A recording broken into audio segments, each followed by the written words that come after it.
the story was just so captivating and had so many fascinating elements to it, and did feel like a movie playing out. That's John Yang, the anchor of PBS News Weekend. He covered the prison break when he was with NBC News. While the story was deathly serious, in a conversation with NBC5, Yang remembered one moment of levity when a cow walked up behind him during a live report from alongside a pasture. Jack Thurston spoke with several other journalists who brought the story from the North Country to audiences around the world. They immediately moved in to set up a perimeter here. Chris Pollone was among the legion of journalists from national and even international news outlets who descended on the North Country during the manhunt. Is this assignment one of the more memorable ones of your career? Without a doubt, Jack.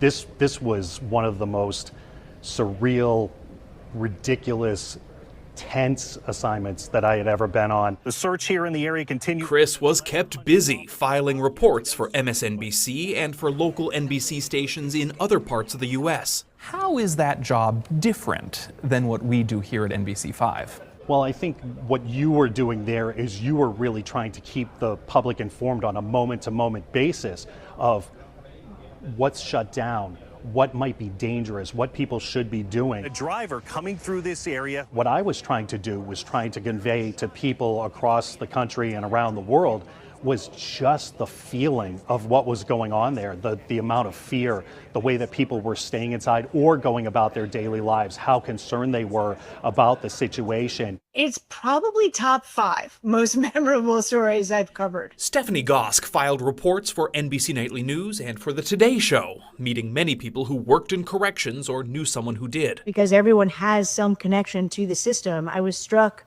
by how personal people took this escape.